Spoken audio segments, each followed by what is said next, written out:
Exercise 6.5 का question number 8।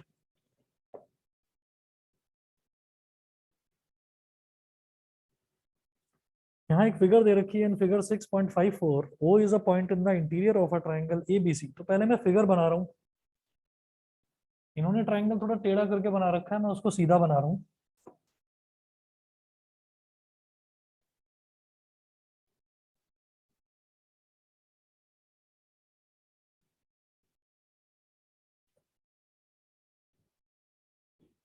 इधर है पॉइंट A, B और C।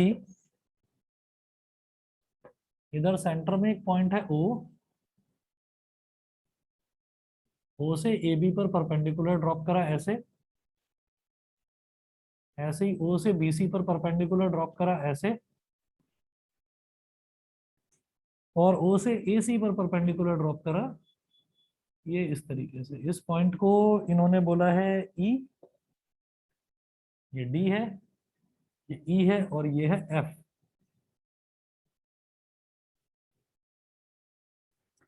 अब इन्होंने दिया O is a point in the interior of a triangle ABC. OD is perpendicular on BC. OD BC पर perpendicular है, comma OE is perpendicular. OE is perpendicular on AC and OF is perpendicular on AB. ये हो गया। Show that. अब आप एक चीज समझ गए होंगे, क्वेश्चन जो मैंने अभी तक जितना पढ़ा है उस क्वेश्चन से आप ये समझ गए होंगे, देखने में भले ही लग रहा है कि ये जो बी है यहाँ पर एंगल 90 डिग्री का है, लेकिन यहाँ पर 90 डिग्री का कोई एंगल नहीं है। ऐसा नहीं दे रखा है। ठीक है, अगर दे रखा होता तो क्वेश्चन में बता दिया होता और मैं आपको बता देता। तो इसमें जो 90 डिग्री वाले एंगल्स हैं वो ये और ये दे रखा है। अब ये तीन 90 डिग्री के एंगल हैं। शो दैट, फर्स्ट पार्ट है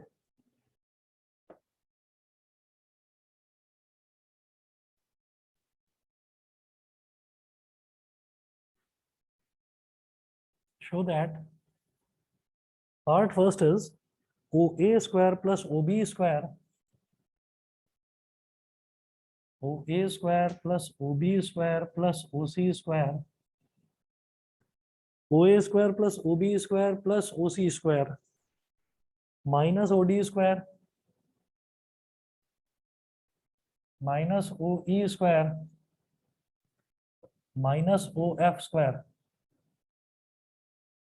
is equal to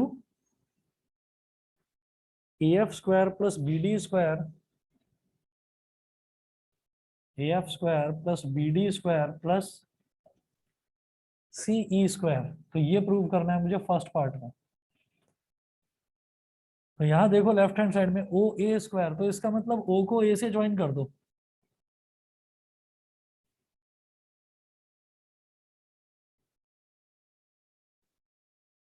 O को A से ज्वाइन कर दिया। ऐसे ही OB स्क्वायर तो O को B से ज्वाइन करेंगे। ऐसे ही OC स्क्वायर तो O को C से ज्वाइन करेंगे। फिर OD स्क्वायर O और D ज्वाइंट है already. OE square already joint है। OF स्क्वायर ऑलरेडी ज्वाइंट है। ठीक है। तो आप ये देखो कि OA स्क्वायर चाहिए और माइनस का OD स्क्वायर चाहिए, तो और OE चाहिए और OF चाहिए। तो मैं ये कहूंगा कि मैं ना ट्राइंगल ये वाला ले लेता हूँ OFA, क्योंकि इससे मेरे दो पर्पस सॉल्व हो रहे हैं। एक तो OA स्क्वायर मिल रहा है और एक OF स्क्वायर मिल रहा है। समझ गए? मैं ट्राइंगल OFA ले लेता हूँ।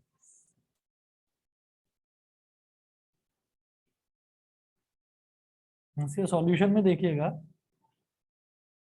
अप्लाई पाइथागोरस थ्योरम,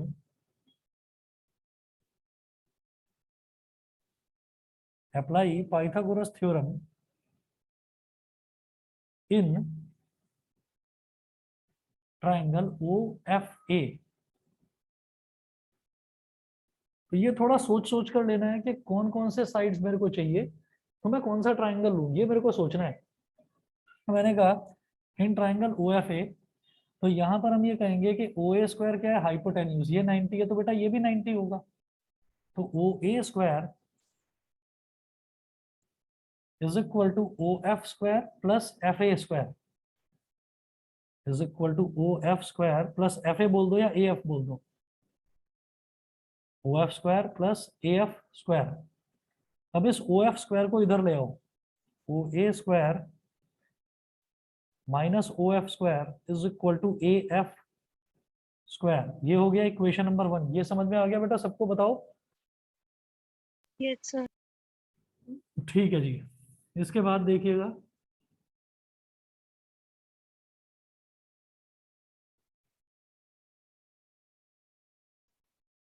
इसके बाद देखिए ये ट्राइंगल OFA था, फिर उसके बाद देखो OB स्क्वायर चाहिए, तो OB स्क्वायर OFB में भी लाई करता है और ODB में भी लाई करता है। मैं कौन सा लूंगा? OB स्क्वायर, और देखो OD स्क्वायर है, तो OB स्क्वायर और OD स्क्वायर ये दोनों इसमें लाई करेंगे ODB में, तो मैं कहूंगा in triangle ODB। Pythagoras theorem बार बार लिखने की जरूरत नहीं है, मैं यहाँ पर लिख रहा हूँ इन ट्राइंगल ODB। तो ODB ट्राइंगल में क्या करेंगे, 90 डिग्री के सामने वाली साइड हो गई हाइपोटेन्यूज, तो OB square is equal to OD square plus BD square. OB square is equal to OD square plus BD square. ठीक है, और OD माइनस में है तो इसको OD स्क्वायर को इधर ले आओ, OB square minus OD square is equal to BD square. ये हो गया इक्वेशन नंबर 2। यहां तक समझ गए? बोलो भाई। पाइथागोरस थ्योरम है ना, पाइथागोरस थ्योरम है, और ये OD स्क्वायर को इधर ले आओ तो माइनस हो गया। समझ गए? उसके बाद देखिएगा अगला है बेटा OC स्क्वायर। तो OC ट्राइंगल OEC में भी है और ODC में भी है। तो मुझे क्या चाहिए, मुझे OC स्क्वायर चाहिए और OE स्क्वायर चाहिए, क्योंकि OF स्क्वायर माइनस वाला मैं ले चुका, OD स्क्वायर माइनस वाला मैं ले चुका, तो माइनस वाला OE स्क्वायर चाहिए, एक तो OE और एक OC। तो इन ट्राइंगल OEC, किसी भी बच्चे को ना समझ में आए बेटा दोबारा बता देना, मैं दोबारा करवा दूंगा। इन ट्राइंगल OEC, यहाँ पर 90 के सामने वाली साइड क्या हो गई? OC हाइपोटेन्यूज, ये हो गया OC square is equal to OE square plus CE square. OE square plus CE square. अब OE स्क्वायर माइनस में चाहिए तो OE स्क्वायर को इधर ले आओ,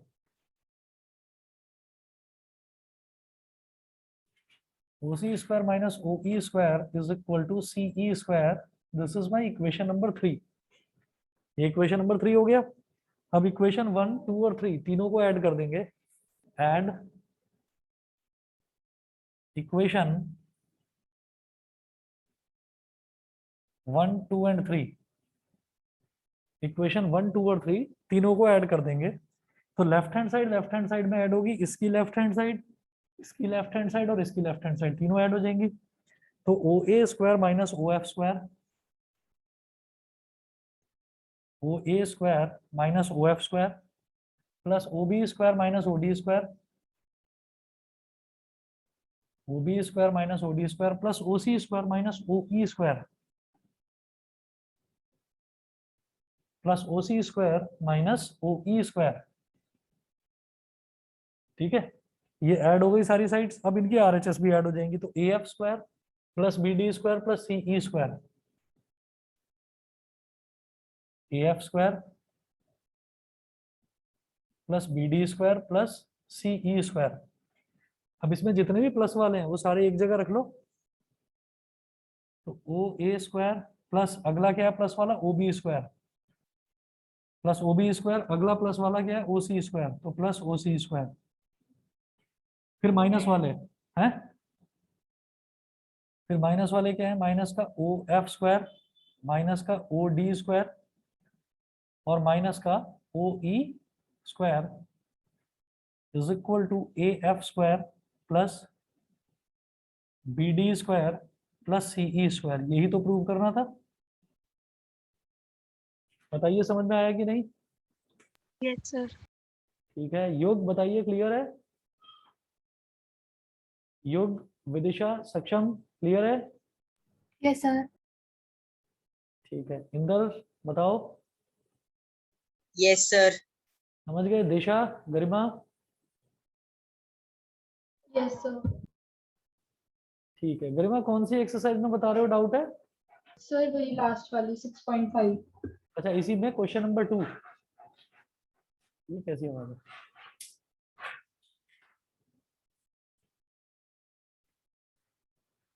चलिए जी, अभी देखता हूं, पहले इसका सेकंड पार्ट कराऊंगा, फिर क्वेश्चन नंबर 2 भी कराता हूं। क्वेश्चन नंबर 8 का पहले सेकंड पार्ट देखते हैं।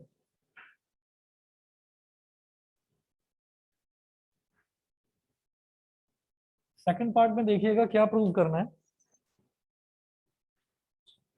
Prove that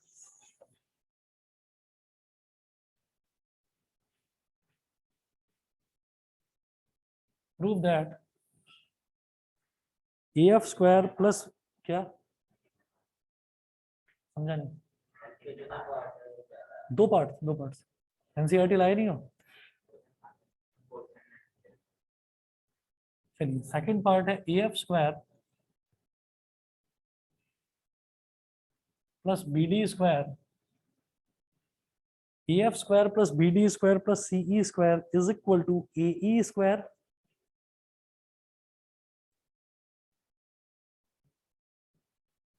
AE square plus CD square plus BF square. ये चीज प्रूव करनी है। अब आप ये देखो, ये जो फर्स्ट पार्ट है, इस फर्स्ट पार्ट में मैं OA square plus OB square plus OC square minus OF square, ये पूरा का पूरा AF square plus BD square plus CE square के बराबर प्रूव कर चुका हूँ।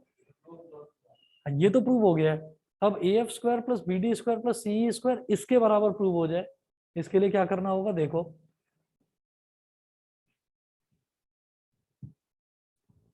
As we have proved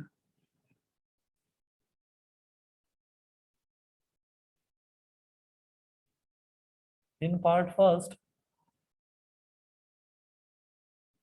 that AF square plus BD square plus CE square is equal to, मतलब ये this is equal to LHS लिख दूंगा इसका, जो मैंने फर्स्ट पार्ट में प्रूव करा है। OA square plus OB square plus OC square minus OF square minus OD square minus OE square.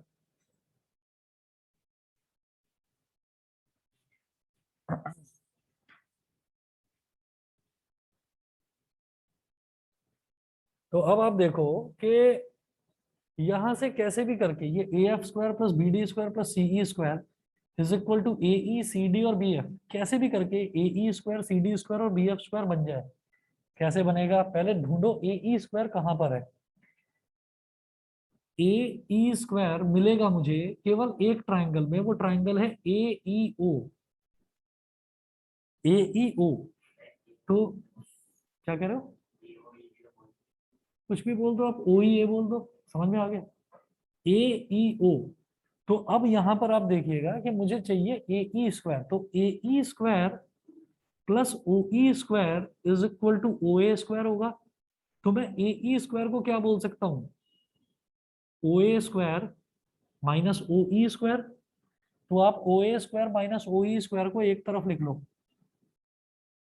OA square minus OE square, इसको मैंने एक साथ लिख लिया। मेरी बात सबको समझ में आ रही है मैं क्या करना चाह रहा हूं? Yes, sir. आप ये देखो कि अगर मैं इसमें पाइथागोरस थ्योरम लगाऊंगा तो OE square plus AE square is equal to क्या हो जाएगा, OA स्क्वायर। तो हम OA square minus OE square ये किसके इक्वल हो जाएगा, AE स्क्वायर के। तो इसलिए मैंने OA square minus OE square एक तरफ लिख लिया। अगला मुझे चाहिए CD स्क्वायर, तो CD स्क्वायर, ये CD कहां पर आ रहा है, ट्राइंगल ODC में। तो इस CD square plus OD square is equal to OC square हो जाएगा। तो मैं कह सकता हूँ OC square minus OD square वो CD स्क्वायर के इक्वल हो जाएगा। तो मैं OC square minus OD square एक साथ लिख लूंगा, OC square minus OD square एक साथ लिख लूंगा मैं। ये समझ में आ गया? ठीक है। उसके बाद अगला सोचने की जरूरत ही नहीं है, क्या बचा, अगला बचा O A square minus O E square मैंने लिख लिया, O C square minus O D square लिख लिया, तो अब क्या बचा, O B square minus O F square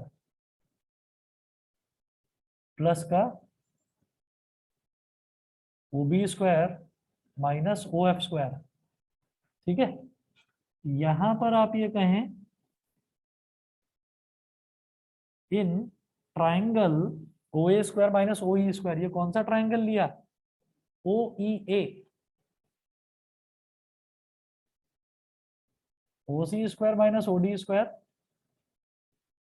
यहां पर कौन सा ट्राइंगल लिया, O C square minus O D square, O D सी।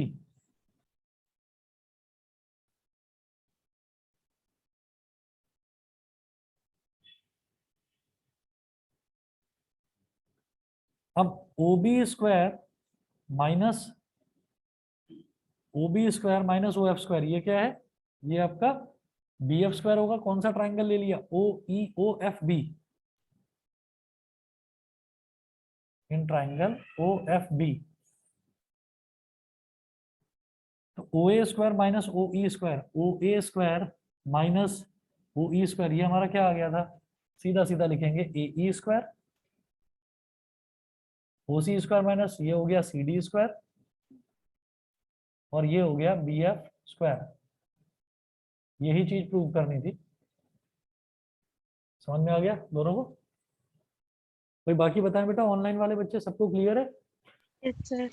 किसी Yes, को भी sir. बताएं, कोई भी स्टेप मैं दोबारा बताने को तैयार हूँ, बताइए क्लियर है, इंदर, गरिमा, दिशा, आशुतोष, Yes, sir. ठीक है। चलिए फिर आगे चलता हूँ मैं। अच्छा गरिमा, तुम्हारा डाउट क्वेश्चन नंबर 2 है, अभी बताता हूँ। क्वेश्चन नंबर 2 देखते हैं इसी का, एक्सरसाइज 6.5 का।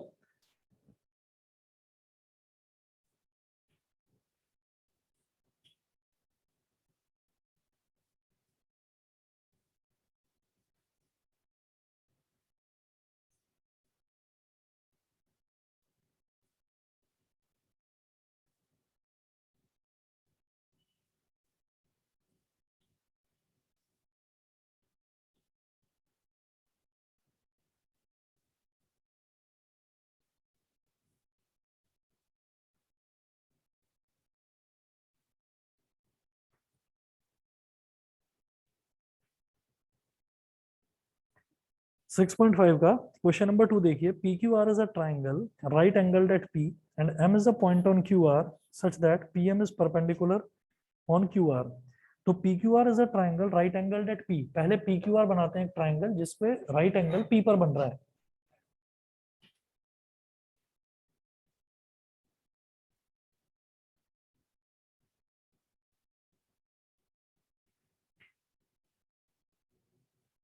राइट एंगल मतलब 90 डिग्री वाला एंगल पी पर बन रहा है, तो मैंने इसको बोल दिया पी, ये पॉइंट हो गया क्यू और ये पॉइंट हो गया आर। तो P Q R is a triangle right angle at P, ठीक है। उसके बाद and M is a point on Q R, Q R पर एक पॉइंट है M such that P M is perpendicular on Q R. तो यहाँ P से एक point such that PM is perpendicular on QR, M is a point on QR, QR पर एक point है M such that PM is perpendicular on QR। Diagram समझ में आ गया, Yes, sir. ठीक है। फिर क्वेश्चन में ये क्या बोल रहे हैं, show that PM square is equal to QM into MR, PM square is equal to QM into MR, QM into MR।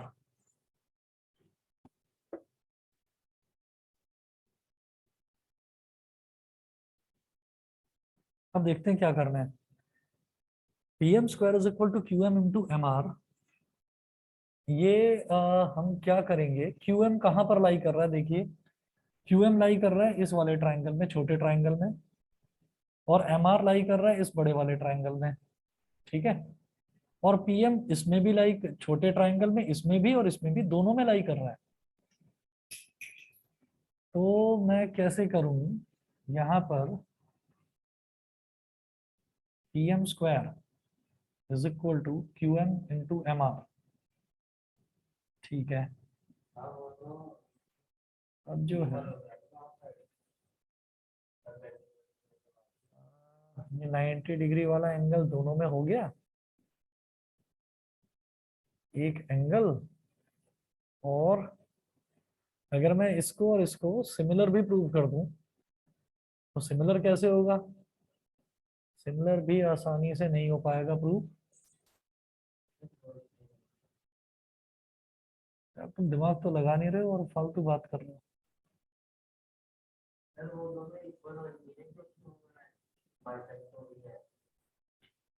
Book लाए हो? मैंने तो बुक निकालो और बुक में देखो कहीं पर बाइसेक्ट लिखा हुआ दिखाई दे तो।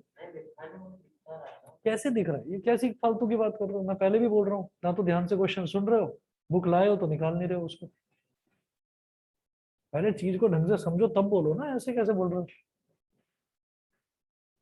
देखिए PM square is equal to QM into M R करना है, मुझे नहीं समझ में आ रहा। देखो जैसे ये ट्राइंगल है और ये ट्राइंगल है, तो इसमें आप देखो कि अगर मैं इन दोनों ट्राइंगल को सिमिलर प्रूव करना चाहूँ तो यहाँ पर एक तो साइड कॉमन है और दोनों में एंगल है एक 90 डिग्री का। उसके अलावा कोई तीसरी चीज मुझको सही मतलब कोई चीज इक्वल या प्रोपोर्शनल नजर नहीं आ रही। तो मैं क्या करूंगा, मैं पहले ये जो छोटा इधर वाला ट्राइंगल है इसको बड़े ट्राइंगल के सिमिलर प्रूव करता हूँ। तो देखिएगा in triangle P M Q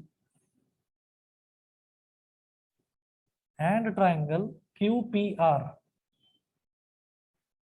मैं ये दो ट्राइंगल ले रहा हूँ बेटा। एक तो मैंने ले लिया पी एम क्यू, एक तो ये ट्राइंगल ले लिया छोटा वाला इतना, और एक पूरा बड़ा ट्राइंगल ले लिया। तो हम कैसे करेंगे, angle P M Q is equal to angle Q P R is equal to 90 degree. समझ गए भाई? ये वाला एंगल भी 90 डिग्री है और ये बड़ा वाला एंगल तो 90 डिग्री है ही, दे रखा है इसमें। उसके अलावा मैं ये कहूंगा कि ये जो एंगल है ना, ये वाला एंगल, ये इस छोटे ट्राइंगल में भी लाई कर रहा है और बड़े ट्राइंगल में भी लाई कर रहा है, तो कॉमन एंगल हो गया। तो हम कहेंगे angle M Q P. Sir ये थ्योरम 6.7 से प्रूफ नहीं हो जाएगा सिमिलर? थ्योरम 6.7 कौन सी है बेटा, बताएं? Sir, if a perpendicular is drawn from the vertex of the right angle of a right triangle to the hypotenuse, then triangle on both sides of the perpendicular are similar to the whole triangle. अभी And बताता हूँ, रुको रुको रुको, सुनो। ये जो आपका ये वाला पोर्शन है ना, ये थ्योरम 6.6 हो गया। और 6.7 perpendicular is drawn from the vertex of the right angle of a right triangle to the hypotenuse, and triangles on both sides of the perpendicular are similar to the whole triangle and to each other। बिल्कुल सही बात है। लेकिन इस theorem को ना, इस theorem को बेटा प्रूव करके दिखाना होगा, क्योंकि क्या है कि ये जो थ्योरम 6.7 है, ये 6.7 डायरेक्टली उन्होंने थ्योरम यूज नहीं करी है। इसमें आप देखो, जो आप थ्योरम 6.7 बोल रहे हो, ये थ्योरम 6.7 जहां पर आपने लिखी हुई है ना, जहां से आप पढ़कर बता रहे हो, उसके बाद नेक्स्ट लाइन में देखो क्या लिखा है, let us now apply this theorem in proving the Pythagoras theorem. तो क्या करा कि पहले हमको क्या करना है, पहले हम ना इस थ्योरम को यूज करके छोटे ट्राइंगल को बड़े ट्राइंगल के बराबर प्रूव करेंगे, फिर इस वाले छोटे ट्राइंगल को बड़े ट्राइंगल के बराबर प्रूव करेंगे। तो उस थ्योरम को आप यूज करके, मतलब डायरेक्टली नहीं लिखोगे, डायरेक्टली नहीं लिखोगे, समझ रहे हैं? yes, sir. समझ रहे हैं? लेकिन अब जैसे एमसीक्यू वाला चल रहा है, तो एमसीक्यू वाले में तो थ्योरम का एज सच कोई आपको प्रूफ की भी जरूरत पड़ेगी नहीं। पर मेरी मानिए तो इसको डायरेक्टली यूज ना करके आप बस 2 स्टेप ही तो एक्स्ट्रा लिखने हैं, वो 2 स्टेप कर लीजिए, ठीक है? बाकी कह तुम ठीक रहे हो। ये जैसे छोटा ट्राइंगल है तो इसमें angle M Q P is equal to, जो बड़ा ट्राइंगल है उसमें ये है P Q R, angle P Q R. तो इसको क्या बोलेंगे, ये कॉमन एंगल हो गया, ठीक है? तो दो एंगल इक्वल हो गए, तो by double A similarity criteria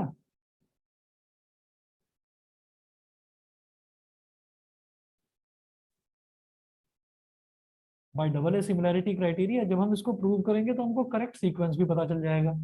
समझ रहे हैं? तो यहाँ पर एंगल एम और यहाँ पर एंगल पी इक्वल है, तो इधर आप लिख दो एम और इधर आप लिख दो P, इधर भी Q और इधर भी Q, तो इधर आप लिख दो Q, तो जब बाद में Q लिख रहे हो तो यहाँ पर भी बाद में लिख दो Q, तो इधर MQ हो गया, तो PMQ है, MQ आपका आ गया, P बचा है तो P को सबसे पहले लिख दो। तो अब इसमें बचा हुआ अल्फाबेट कौन सा है, P और Q आपने लिख दिया, बचा हुआ अल्फाबेट R है, तो R को सबसे पहले लिखेंगे, ठीक है, क्योंकि बचा हुआ अल्फाबेट यहाँ पर भी सबसे पहले लिखा गया था, तो बचा हुआ अल्फाबेट यहाँ पर भी सबसे पहले लिख देंगे। तो triangle PMQ is similar to triangle RPQ। यहाँ तक समझ गए बेटा, बताइए। सर। Yes, sir. हाँ जी। अच्छा युग, एक चीज देखना, इसको जैसे हमने सिमिलर प्रूव कर दिया बाई डबल ए सिमिलैरिटी से, तो वो जो थ्योरम 6.7 है उससे हमें ये तो समझ में आ गया कि वो सिमिलर प्रूव हो गया, लेकिन सीक्वेंस में हमसे गलती हो सकती है, तो सीक्वेंस सही समझने के लिए इसी तरह से करना, समझ गए? Okay, sir. ठीक है, नहीं तो जो डिजायर्ड रिजल्ट है वो मुझे मिल नहीं पाएगा, या फिर मेरा टाइम वेस्ट होगा, मैं कंफ्यूज हो जाऊंगा, इस वजह से ऐसे करना। अब इसमें क्या है कि ये देखो, पहला और दूसरा अल्फाबेट क्या है, PM, और इसका पहला और दूसरा अल्फाबेट है RP, तो हम लिखेंगे PM अपॉन RP, इसका दूसरा तीसरा अल्फाबेट MQ, इसका दूसरा तीसरा अल्फाबेट PQ, तो MQ अपॉन PQ, इसका पहला और तीसरा अल्फाबेट PQ, और इसका पहला और तीसरा अल्फाबेट RQ, ठीक है। अब आप ये देखिएगा, इसको मैंने बोल दिया इक्वेशन नंबर 1, ठीक है। इसके बाद आगे चलते हैं, बल्कि एक काम करो, मुझे PM स्क्वायर चाहिए ना, तो PM स्क्वायर के साथ साथ राइट हैंड साइड पे मुझे क्या चाहिए, QM इंटू MR। तो ये जो मेरी पहली इक्वेशन, अभी जो ये इक्वेशन आई है, इसमें मुझे क्या क्या मिल रहा है, PM मिल रहा है एक तो, है ना, और दूसरा क्या मिल रहा है, MQ मिल रहा है। तो ये QM मतलब MQ एक ही बात है, MR तो नहीं मिल रहा ना, तो मैं क्या करूंगा, मैं इन दो को ले लूंगा, पहला और दूसरा रेशो, तो PM upon RP is equal to MQ मतलब QM अपॉन PQ, और यहां से मैं सिर्फ PM की वैल्यू निकालूंगा, तो PM क्या हो जाएगा, RP into QM upon PQ, ये हो गया इक्वेशन नंबर 1। ये करने के बाद में फिर बात करते हैं, मैंने अभी ये छोटा ट्राइंगल इस बड़े ट्राइंगल के बराबर प्रूव करा, अब ये छोटा ट्राइंगल बड़े ट्राइंगल के बराबर करो, तो in triangle PMR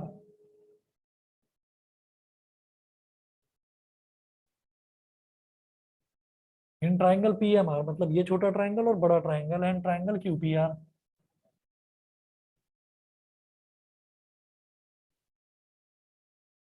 in triangle PMR and triangle QPR।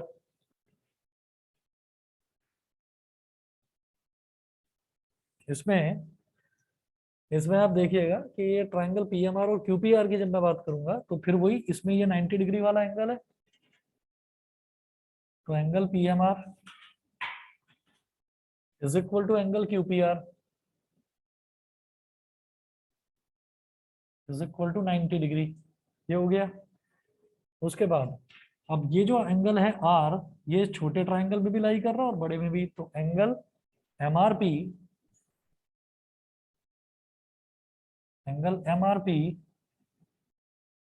Is equal to angle QRP,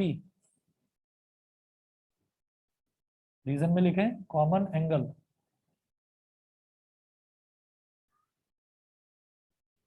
दो एंगल इक्वल हो गए, दो एंगल इक्वल हो गए तो हमारे ट्राइंगल सिमिलर प्रूव हो जाएंगे। तो लिखें by double A similarity criteria,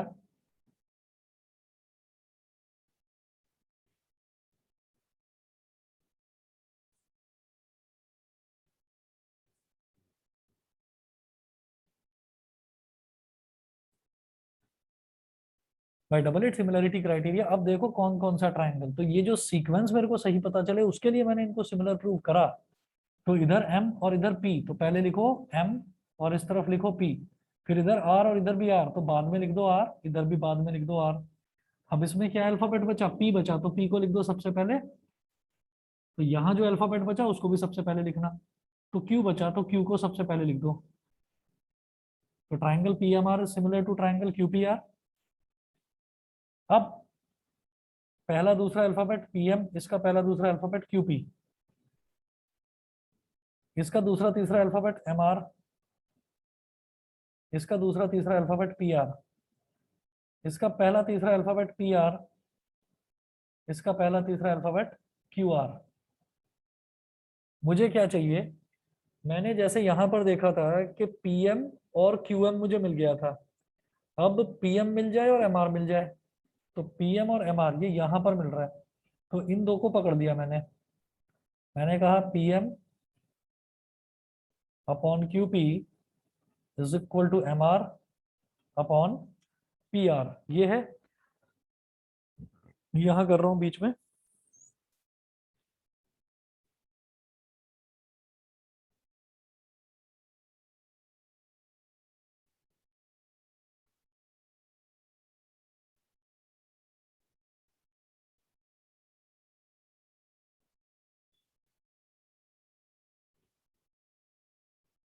अब देखिएगा ये क्या हो जाएगा, QP इधर चला जाएगा तो PM is equal two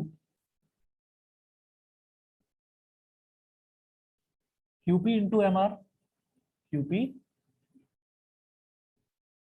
into MR upon PR। ये हो गई इक्वेशन नंबर 2। अब आप देखो, यहां से भी PM की वैल्यू आई, यहां से भी PM की वैल्यू आई, इक्वेट नहीं करेंगे, क्यों? क्योंकि मुझे PM स्क्वायर चाहिए। तो जब मैं दो इक्वेशंस को ऐड करता हूं तो कैसे ऐड करते हैं, LHS में LHS ऐड हो जाता है, RHS में RHS ऐड हो जाता है। अब क्या करेंगे, इक्वेशन 1 और इक्वेशन 2 दोनों को मल्टीप्लाई कर दो, ताकि इसकी LHS में और इसका LHS मल्टीप्लाई हो जाए, तो PM into PM PM square हो जाएगा, और राइट हैंड साइड की कुछ टर्म्स जब मल्टीप्लाई होंगी तो कुछ टर्म्स कटेंगी भी। देखो, मल्टीप्लाई इक्वेशन 1 एंड इक्वेशन 2 दोनों को मल्टीप्लाई कर दो, तो इसमें भी लेफ्ट हैंड साइड में PM, इसमें भी PM, तो PM इंटू PM, इसकी लेफ्ट हैंड साइड में है RP into QM upon PQ, इसकी राइट हैंड साइड में क्या है, QP into MR upon PR। PR और RP एक ही बात है, कट गया, PQ और QP एक ही बात है, कट गया, तो QM इंटू MR यही तो प्रूव करना था, वो PM स्क्वायर हो गया। तो PM इंटू PM क्या हो गया, PM स्क्वायर, ठीक है, तो ये हो गया QM इंटू MR। हाँ जी बेटा बताइए, समझ में आ गया? Yes, sir. बाकी बच्चे बताएं, सभी को क्लियर है? Yes sir. Yes, sir. Yes, sir. Yes sir. ठीक है जी, चलिए अब मैं आगे चलता हूँ। हमने क्वेश्चन नंबर 8 देखा था अभी अभी, फिर क्वेश्चन नंबर 8 के दोनों पार्ट्स, फिर क्वेश्चन नंबर 2 देखा, अब क्वेश्चन नंबर 9 देखते हैं। 9th में क्या दे रखा है, a ladder 10 metre long reaches a window 8 metre above the ground, find the distance of the foot of the ladder from the base of the wall. Question number 9 अपने आप करना, होमवर्क है। अगर किसी को डाउट है तो मैं फिगर बनाकर दिखाऊं इसकी, या कर लेंगे? हमने ऐसा एग्जाम्पल भी करा था लैडर वाला, बताइए फिगर बनाकर दिखानी है या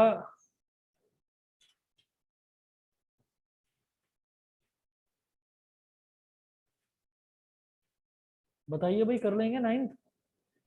Yes, sir. कर लेंगे. Yes, sir. ठीक है, चलिए तो मैं क्वेश्चन नंबर 10 बता रहा हूं फिर। क्वेश्चन नंबर 10 है, a guy wire attached to a vertical pole of height 18 metre is 24 meter long and has a stake attached to the other end. How far from the base of the pole should the stake be driven so that the wire will be taut? Taut मतलब tight रहे wire. Question number 10 देखें, ये ऐसा है कि एक पोल है और गाई वायर, मतलब कि जैसे सर्कस वगैरह में, पता नहीं आपने देखा होगा या नहीं, सर्कस वगैरह में जैसे खेल होता है ना, किसी भी तरीके का जो स्टंट वगैरह करके दिखाते हैं लोग, तो उसमें ये एक पोल है और यहाँ पर ये वायर बांध रखा है, तो इस पर ना एक आदमी चलता हुआ जाएगा, है ना। इस पर एक आदमी चलता हुआ जाएगा वायर के ऊपर, ठीक। तो अब इन्होंने बोला a guy wire attached to a vertical pole of height 18 metre. एक वायर है, गाई वायर का मतलब कि उस पर आदमी चलता हुआ जाएगा, तो ये हो गया 18 मीटर हो गया किसकी हाइट, पोल की। इस 24 मीटर लॉन्ग, ये जो गाई वायर है ये 24 मीटर लॉन्ग है। अच्छा, फिर इन्होंने बोला and has a stake attached to the other end, ठीक है, and has a stake attached to the other end, how far from the base of the pole should the stake be driven so that the wire will be taut? Should the stake be driven so that the wire will be taut? इसका मतलब क्या है, ये 24 metre long wire है, एक तरफ इसको बांध रखा है पोल से और दूसरी तरफ इसको यहाँ पर ग्राउंड से बांध रखा है। वर्टिकल पोल बिल्कुल स्ट्रेट है, तो इसको बिल्कुल टाइट बांध रखा है ताकि ये वायर जो है ये बिल्कुल टाइट बंधा रहे। तो ये पूछ रहे हैं कि बेस से कितना दूर पर होगा वो, बस ये निकालना है, ये लेंथ निकालना है। हाँ हाँ, निकल तो जाएगा क्वेश्चन पढ़ने के बाद। जब क्वेश्चन पढ़ते हैं ना तो समझ में नहीं आता कि उसको फिगर कैसे बनानी है। बेटा क्वेश्चन सबको समझ में आ गया कि नहीं, बताएं? Yes, sir. ठीक है, तो ये एल निकालना है, ये पाइथागोरस से निकाल लेंगे, छोड़ दूं? Yes, sir. ठीक है, ये मैं छोड़ रहा हूं। उसके बाद क्वेश्चन नंबर 11 देखेंगे इसका। क्या क्या कर दूं? अच्छा छोड़ दूं, मैंने पकड़ा ही कर तुमको।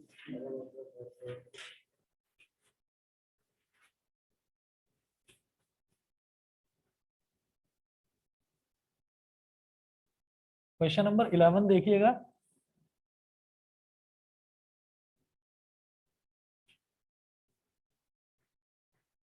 इंदर मेरी आवाज आ रही है?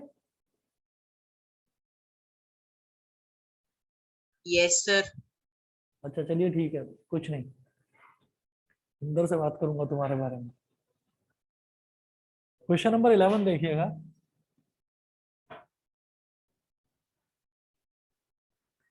An aeroplane leaves an airport and flies due north at a speed of 1000 km per hour. At the same time, another aeroplane leaves the same airport and flies due west at a speed of 1200 km per hour. ठीक है, how far apart will be the two planes after 1.5 hours? तो हम क्या करेंगे, हम इस चीज को समझने के लिए ना मैप ड्रॉ कर लेंगे, और मैप में हम ये बोलते हैं बेटा ये होता है नॉर्थ, ये होता है साउथ, ये होता है ईस्ट, ये होता है वेस्ट। अब इन्होंने बोला an aeroplane leaves an airport and flies due north at a speed of 1000 km per hour. मानो कि ये एयरपोर्ट है, तो एक एरोप्लेन यहां से चलता है और नॉर्थ की डायरेक्शन में जाता है, कितनी स्पीड से, 1000 kilometre per hour. 1000 kilometre per hour north की स्पीड, नॉर्थ जाता है 1000 किलोमीटर पर आवर की स्पीड से। At the same time, another aeroplane leaves the same airport and flies due west at a speed of 1200 km per hour. उसी time पर एक दूसरा aeroplane same airport से चलता है और इस तरफ जाता है 1200 किलोमीटर पर आवर की स्पीड से। How far apart will be the two planes after 1.5 hours? 1.5 hours के बाद में दोनों जो प्लेन्स हैं वो कितनी दूरी पर होंगे? तो इन इस डायरेक्शन में और इस डायरेक्शन के बीच में बनने वाला एंगल 90 डिग्री, ठीक है। तो एक मिनट, शांति शांति, सुन लो जरा। हम ये कहेंगे डिस्टेंस कवर्ड बाई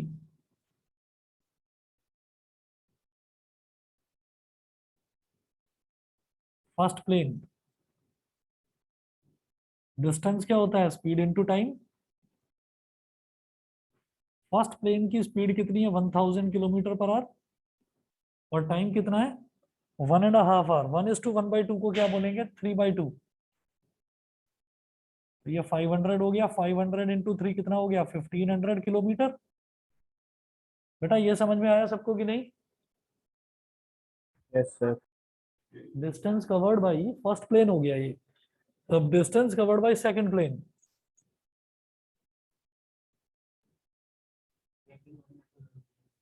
निकाल लिया। अच्छा करो, उस पर करो, कॉपी पर करो, देखता हूं मैं अभी। तो स्पीड कितना है इसका 1200 और टाइम कितना है वही 3/2, ये कितना हो गया 1800 किलोमीटर। ठीक है, तो कुल मिलाकर ये जो पहला वाला प्लेन है इसने कितना डिस्टेंस ट्रेवल कर लिया 1500 किलोमीटर, और जो दूसरा वाला प्लेन है इसने कितना डिस्टेंस ट्रेवल कर लिया 1800 किलोमीटर। अब इन दोनों के बीच का डिस्टेंस निकाल लेना पाइथागोरस से। ये वाली लेंथ परपेंडिकुलर हो गया 1500, बेस हो गया 1800, हाइपोटेन्यूज निकालना है, निकाल लेंगे? बताइए बेटा, कर लेंगे इसको? Yes, sir.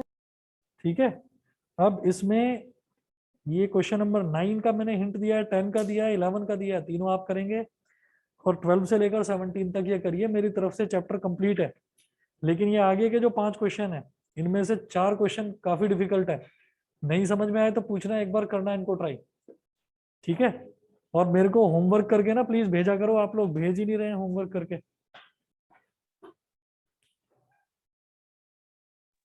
सर 6.5